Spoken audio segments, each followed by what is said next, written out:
Good morning दोस्तों। तो कल तक हम लोगों ने 127 क्वेश्चन तक सॉल्व कर लिया था और आज सॉल्व करेंगे 128 क्वेश्चन से। ठीक है, तो देखिए आगे बढ़ते हैं हम लोग।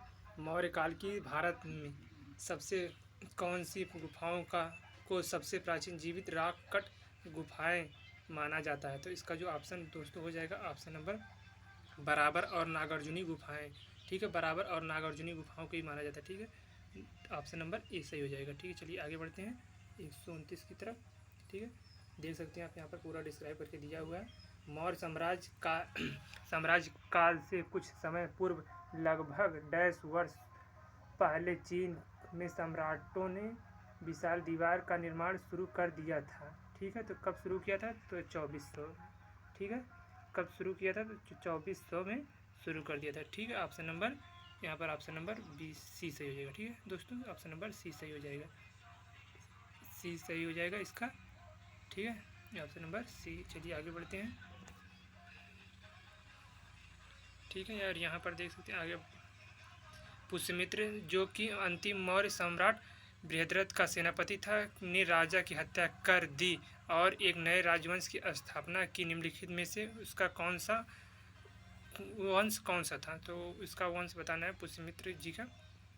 ठीक है, तो इसका जो आंसर दोस्तों हो जाएगा शुंग वंश का संस्थापक माना जाता है। ठीक है, ऑप्शन नंबर ए सही हो जाएगा। ठीक है, चलिए आगे बढ़ते हैं।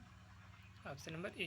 लेकिन आप लोगों को दोस्तों कमेंट करके बताना है कि सातवां वंश का संस्थापक कौन था। यदि आपने कमेंट करके नहीं बताएं तो कल मैं खुद ही बता दूंगा, लेकिन आप लोग कोशिश जरूर किया करिए, क्योंकि गलत बताने से ही व्यक्ति का सही आंसर होता है। ठीक है, चलिए आगे बढ़ते हैं। अशोक ने अपने क्षेत्र में सामाजिक समस्याओं को हल करने के लिए डैश को नियुक्त किया था। तो आप लोग जानते हैं कि धम्म महापात्र मात्र को नियुक्त किया था। ठीक है, धम्म महामात्र को। तो ऑप्शन नंबर डी सही हो जाएगा। ठीक है, चलिए आगे बढ़ते हैं। इसी तरह की यदि दोस्तों आज तक अभी तक हमारे चैनल को आपने सब्सक्राइब नहीं किया तो आज ही सब्सक्राइब कर लीजिए, क्योंकि यहाँ पर बहुत ज़्यादा इंपॉर्टेंट अपडेट दी जाती है, जो कि आपके एग्ज़ाम को लेकर के बहुत ही दोस्तों सटीक जानकारी मिलती है। तो नीचे दिए गए कथनों में से कौन सा सही है? तो अशोक ने अधिकांश शिलालेखों ब्राह्मी लिपि में लिखे थे, ये बात सही है। चाणक्य के कई विचार अर्थशास्त्र नामक पुस्तक में लिखे गए। तो ऑप्शन नंबर दोस्तों यहाँ पर सही होगा, दोनों सही है। ठीक है, ऑप्शन नंबर डी सही हो जाएगा। ठीक है, ऑप्शन नंबर डी इसका सही आंसर हो जाएगा। ठीक है, ऑप्शन नंबर डी पे हम लोग टिक करके आगे बढ़ेंगे। ठीक है, ऑप्शन नंबर डी इसका सही हो जाएगा। ठीक है, चलिए आगे बढ़ते हैं। एक सेकंड दोस्तों, मोबाइल हैंग कर रहा है, देखते हैं सही हो जा रहा है तो ठीक है, नहीं तो फिर इसे वीडियो को रोकना ही पड़ेगा लगता है। एक सेकंड, हाँ तो सही तो हो गया। अब यहाँ पर देखिए, देख सकते हैं आप लोग कि निम्नलिखित में से कौन सा शासक मौर्य वंश से संबंधित नहीं था? तो आप लोग जानते हैं कि बिंदुसार था, अशोक भी था, चंद्रगुप्त मौर्य था, लेकिन बिंबिसार जो था ये दोस्तों हर्यक वंश से संबंधित था। ठीक है, कौन? बिंबिसार जो है हर्यक वंश से संबंधित था। ऑप्शन नंबर डी सही हो जाएगा। ठीक है, चलिए आगे बढ़ते हैं। निम्नलिखित में से कौन पहला मौर्य शासक था जिसने शिलालेखों के माध्यम से लोगों तक अपना संदेश फैलाने का प्रयास किया? तो आप लोग जानते हैं कि अशोक इसका सही आंसर हो जाएगा, क्योंकि अशोक को शिलालेखों का जनक भी कहा जाता है। ठीक है, ऑप्शन नंबर बी सही हो जाएगा दोस्तों, अशोक को ही शिलालेखों को क्या कहा जाता है? जनक। चलिए आगे बढ़ते हैं। भारतीय उपमहाद्वीप के लिए प्राचीन यात्रियों जैसे मेगास्थनीज, फयान, हिंसांग, अल बरूनी, इब्न बतूता आदि द्वारा भारतीय व्यापारियों के सक्रिय योगदान के लिए निम्नलिखित में से कौन सा नाम प्रयुक्त दिया गया था? ठीक है, तो इसका ऑप्शन जो दोस्तों हो जाएगा स्वर्ण भूमि। इसका स्वर्ण भूमि इसको कहा जाता है। हमारे देश को आज देख सकते हैं दोस्तों कि नेताओं ने किस तरह से उसको लूट लिया है, कि जो स्वर्ण भूमि के नाम से जाना जाता है। अब ऑप्शन नंबर इसका जो हो जाएगा दोस्तों, अब ये हो जाएगा। ठीक है, लेकिन आजकल के नेता देखिए भारत को कितना गर्त में ले जा रहे हैं। आप लोग दोस्तों समझ ही सकते होंगे कि उस समय के जब जो लोग विदेशी लोग आए थे, उन लोगों ने कहा था हाइडेस्पिज का युद्ध किन दो राजाओं के बीच हुआ था? हाइडेस्पिज का युद्ध आपको पता होगा दोस्तों, अलेक्जेंडर और पोरस के बीच हुआ था। ठीक है, ऑप्शन नंबर बी सही हो जाएगा। ठीक है, ऑप्शन नंबर बी सही हो जाएगा। ठीक है, चलिए आगे बढ़ते हैं। देख सकते हैं यहाँ पर पूरा डिस्क्राइब करके दिया हुआ है। ठीक है, तो चलिए हम लोग आगे बढ़ते हैं। इसी तरह यहाँ पर देख सकते हैं दोस्तों ये पूरा दिया हुआ है कि डिस्क्राइब करके कब हुआ था ठीक है।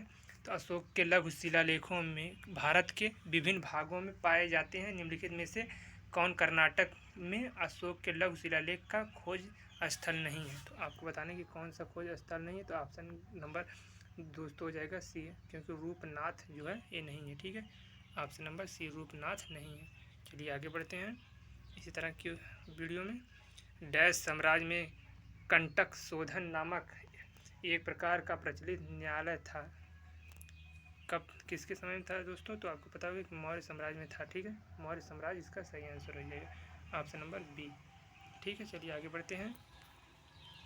ज़्यादा देर न करते हुए निम्नलिखित में से किसने वर्ष 1877 में अशोक के शिलालेखों का एक संग्रह प्रकाशित किया था? तो आपको दोस्तों पता होगा कि अलेक्जेंडर कनिंघम इसका सही आंसर हो जाएगा। ठीक है, ऑप्शन नंबर सी।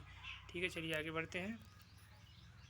और आपको बताना है कि अशोक के शिलालेखों को सबसे पहले कौन पढ़ा था? निम्नलिखित देखिए, लगता है क्वेश्चन भी आ गया। निम्नलिखित में से कौन अशोक के अभिलेखों को समझने वाला प्रथम व्यक्ति था? तो आप लोगों को दोस्तों इसका जो आंसर रहेगा जेम्स प्रिंसेप। ठीक है, जेम्स प्रिंसेप इसका सही आंसर रहेगा, ऑप्शन नंबर बी। चलिए आगे बढ़ते हैं। निम्न में से कौन सा प्राचीन भारत का पहला साम्राज्य है जिसमें युद्ध के लिए बड़े पैमाने पर हाथियों का उपयोग किया जाता था? तो आपको पता होगा दोस्तों, जो मगध में यहाँ पर होता था दोस्तों। ठीक है, मगध के लोग हाथियों के बहुत बड़े शौकीन थे, तो ऑप्शन नंबर डी हो जाएगा। ठीक है, ऑप्शन नंबर डी सही हो जाएगा। चलिए आगे बढ़ते हैं। भारतीय इतिहास में अतविका राज्य के रूप में किसे संदर्भित किया गया है? ठीक है, तो देख सकते हैं ऑप्शन यहाँ पर दक्षिण भारतीय साम्राज्य, गणतंत्रवादी राज्य, वन साम्राज्य, मुगल साम्राज्य। इसका ऑप्शन नंबर दोस्तों हो जाएगा वन साम्राज्य। ठीक है, वन साम्राज्य इसका सही आंसर हो जाने वाला है। ठीक है, वन साम्राज्य सही हो जाएगा। चलिए आगे बढ़ते हैं दोस्तों। देख सकते हैं कि प्राचीन भारत में राजाओं द्वारा अपनी स्थिति स्थापित करने के लिए निम्न में से किस प्रकार का बलिदान नहीं दिया गया था? ठीक है, तो आपको पता होगा दोस्तों कि यहाँ पर वाजपेयी यज्ञ होता था, अश्वमेध यज्ञ होता था, मेध यज्ञ होता था और राजस्व यज्ञ, तीनों प्रकार के यज्ञ होते थे। लेकिन ऑप्शन नंबर डी में जो दोस्तों दिया गया है कि मुवेंद्र वेलन ये कोई यज्ञ नहीं था दोस्तों। ठीक है, ऑप्शन नंबर डी सही हो जाएगा। ठीक है, ऑप्शन नंबर डी सही हो जाएगा। चलिए अब हम लोग आ गए हैं गुप्त वंश। ठीक है, चंद्रगुप्त मौर्य की उपलब्धियों को इनके दरबारी कवि का क्या नाम था दोस्तों? हरिश्चंद्र इनके दरबारी कवि का नाम था। ठीक है, ऑप्शन नंबर ए सही हो जाएगा। समुद्रगुप्त के जो दरबारी कवि थे हरिश्चंद्र जी थे। ठीक है, चलिए आगे बढ़ते हैं। बाघ गुफाओं पर बने चित्र का संबंध निम्नलिखित में से किस काल से है? तो आपको पता होगा कि गुप्त वंश से संबंधित है। ठीक है, ऑप्शन नंबर ये जो है डी जो है दोस्तों सही हो जाएगा। ठीक है, यहाँ पर बाघ गुफाओं का इसी संबंधित था, न कि और किसी।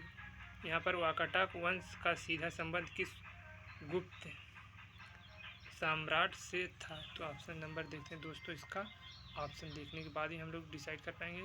ठीक है, तो चंद्रगुप्त प्रथम, श्रीगुप्त, समुद्रगुप्त, चंद्रगुप्त द्वितीय। ठीक है, तो ऑप्शन नंबर इसका दोस्तों हो जाएगा ऑप्शन नंबर डी, क्योंकि चंद्रगुप्त द्वितीय से था। ठीक है, ऑप्शन नंबर डी सही हो जाएगा। चलिए आगे बढ़ते हैं दोस्तों। यहाँ पर दिया सती प्रथा का पहला अभिलेखीय उदाहरण किस काल में मिलता है? तो इसका दोस्तों ऑप्शन नंबर गुप्त काल में मिलता है। ठीक है, गुप्त काल में इसका मिलता है। ठीक है, ऑप्शन नंबर डी सही हो जाएगा। ठीक है, ऑप्शन नंबर डी पर हम लोग टिक करके आगे बढ़ेंगे। ठीक है, गुप्त साम्राज्य के लिए प्रसिद्ध स्रोत प्रयाग प्रशस्ति को इलाहाबाद स्तंभ शिलालेख के रूप में भी जाना जाता है। ठीक है, तो ऑप्शन नंबर ये सही हो जाएगा। ठीक है, ऑप्शन नंबर ए दोस्तों सही हो जाएगा। चलिए आगे बढ़ते हैं। यहाँ पर देख सकते हैं इलाहाबाद इसका सही आंसर है, लेकिन इलाहाबाद का नाम बदल करके प्रयागराज कर दिया गया। ठीक है, प्रयागराज वर्तमान समय में इसका नाम है। ठीक है, गुप्त काल को प्रारंभ करने का श्रेय किसे दिया जाता है? दोस्तों यहाँ पर चंद्रगुप्त, इसका तो वैसे श्रीगुप्त होना चाहिए, लेकिन यहाँ पर हो सकता है कि चंद्रगुप्त प्रथम हो। ठीक है, एग्जामिनर ने माना हो, लेकिन चंद्रगुप्त प्रथम तो होना नहीं है दोस्तों। इसका ऑप्शन वैसे एग्जैक्ट होगा श्रीगुप्त। ठीक है, लेकिन option number according to option number D हो जाएगा। ठीक है, चलिए हम लोग आगे बढ़ते हैं।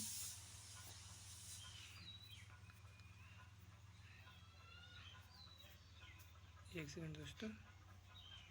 हाँ, आगे चंद्रगुप्त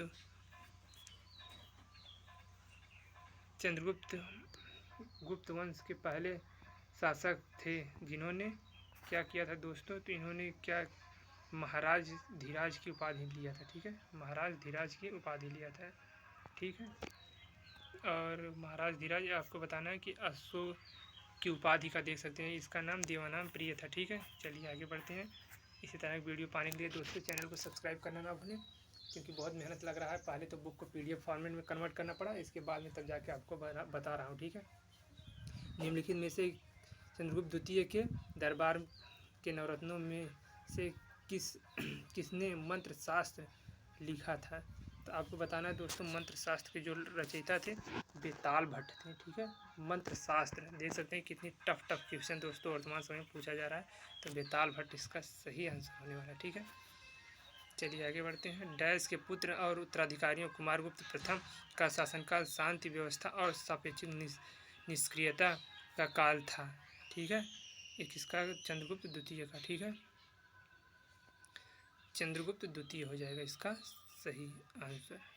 तो दोस्तों आज हम यहीं तक वीडियो को करेंगे, लेकिन कल से हम कंटिन्यू करेंगे, क्योंकि आज डॉक्टर BR अम्बेडकर जी का जन्मदिन भी है दोस्तों। इसके बारे में भी आप लोगों को बता दूं कि डॉक्टर BR अम्बेडकर एक महान नेताओं में से शुमार थे, जिनको प्रारूप समिति का अध्यक्ष कहा जाता है। ठीक है, प्रारूप समिति का अध्यक्ष थे। प्रारूप समिति में अगर पूछ ले कुल कितने सदस्य थे, तो दोस्तों 7 सदस्य थे। ठीक है, अगर पूछ ले कि मूक नायक किसे कहा जाता है, ठीक है, मूक नायक क्या कहा जाता है, मूक नायक। ठीक है दोस्तों, मूक नायक भी इन्हीं को कहा जाता है। ठीक है, मूक नायक डॉक्टर BR अम्बेडकर जी को कहा जाता है। और ठीक इनके और भी इन्होंने दलितों के लिए, यानी खास करके जो आप देख सकते हैं कि जो समाज मनाता है इनका, ऐसे बहुजन से जो भी लोग जुड़े हैं, इनके हितों के लिए इन्होंने बहुत सारे संघर्ष किए हैं दोस्तों। तो आज ही हमारे चैनल को लाइक शेयर और सब्सक्राइब करना ना भूलें, और मिलेंगे अगली वीडियो की तरफ। तब तक जय हिंद, जय भारत।